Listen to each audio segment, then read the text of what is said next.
Jangan pernah takut direndahkan dan dijatuhkan. Temukan kekuatan dalam setiap ujian.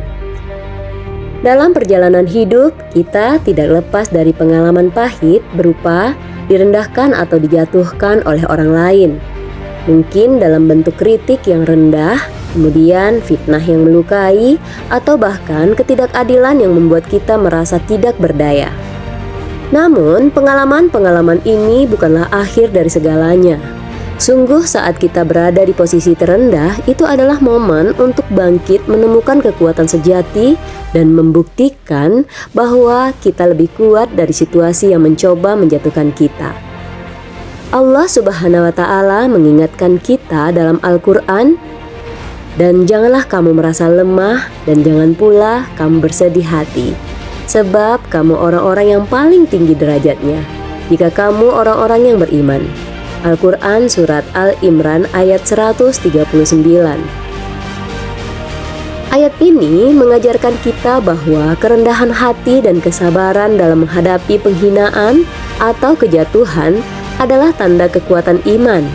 Jangan pernah merasa bahwa diri kita kecil hanya karena orang lain mencoba membuat kita merasa demikian. Mengapa orang lain merendahkan dan menjatuhkan? Yang pertama, rasa iri dan ketidakmampuan mereka.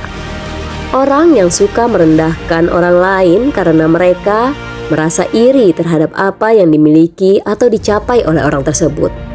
Mereka merasa tidak mampu mencapai hal yang sama, sehingga satu-satunya cara untuk merasa lebih baik adalah dengan menjatuhkan orang lain.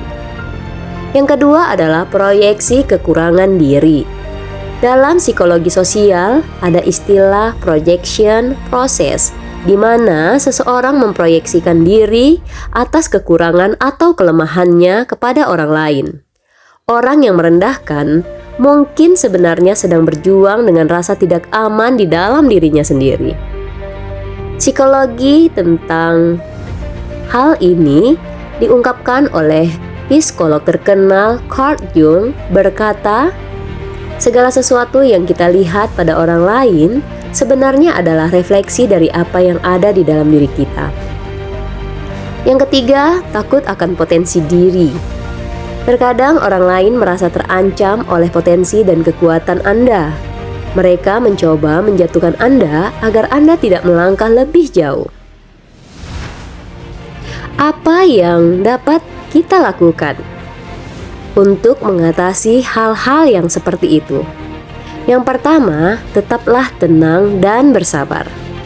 Ketika seseorang merendahkan Anda, langkah pertama yang harus dilakukan adalah tetap tenang. Jangan bereaksi dengan emosi yang meluap-luap. Dalam Al-Quran, Allah berfirman, "Dan hamba-hamba Tuhan yang Maha Penyayang itu adalah orang-orang yang berjalan di atas bumi dengan rendah hati. Dan apabila orang-orang bodoh menyapa mereka dengan kata-kata yang menghina, mereka mengucapkan salam." Al-Quran Surat Al-Furqan ayat 63.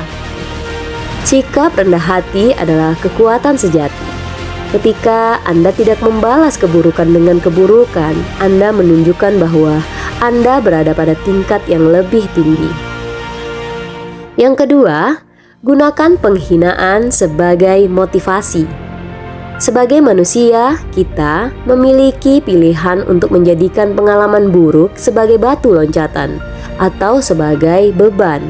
Orang-orang besar dalam sejarah seringkali menjadi sasaran penghinaan, tetapi mereka tidak membiarkan itu menghentikan mereka.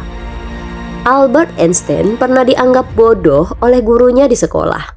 Namun dia membuktikan bahwa kritik tidak dapat menghentikan kejeniusannya.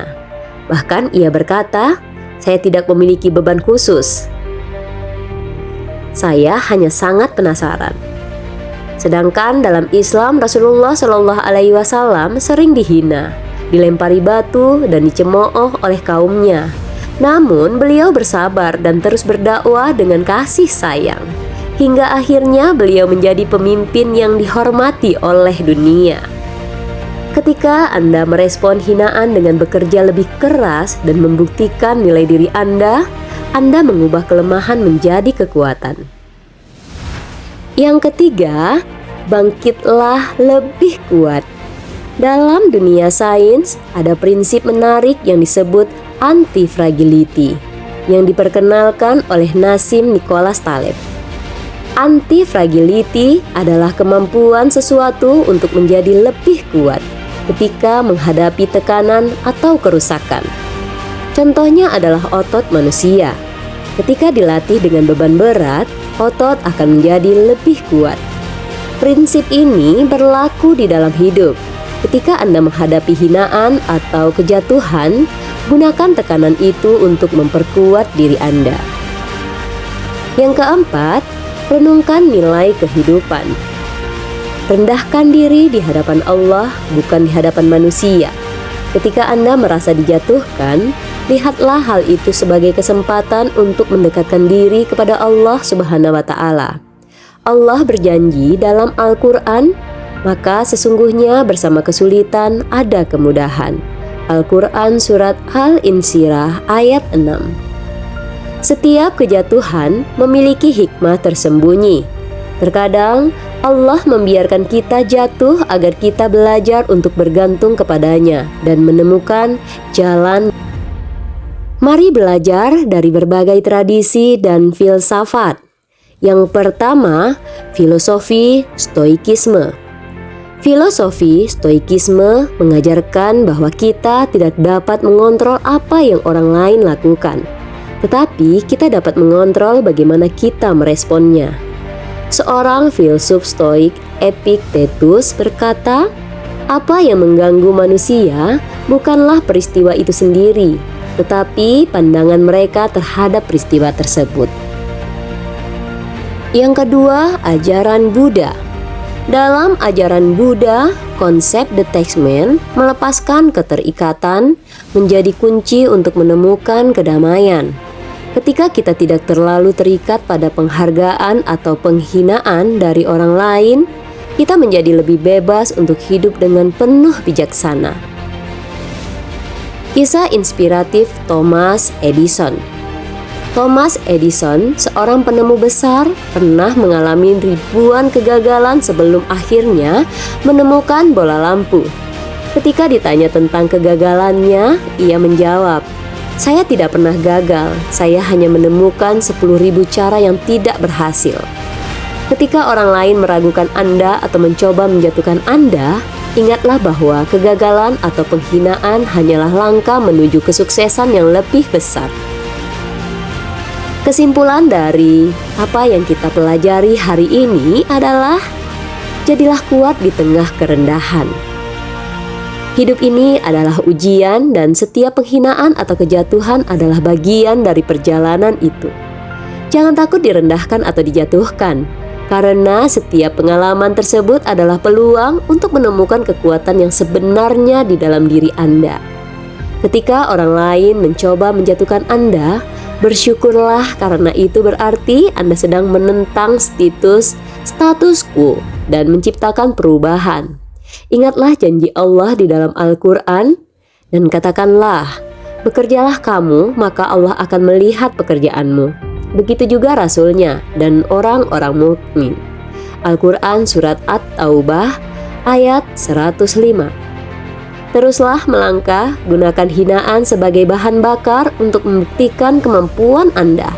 Dan percayalah bahwa Allah selalu bersama mereka yang sabar dan ikhlas. Anda lebih kuat dari yang Anda kira.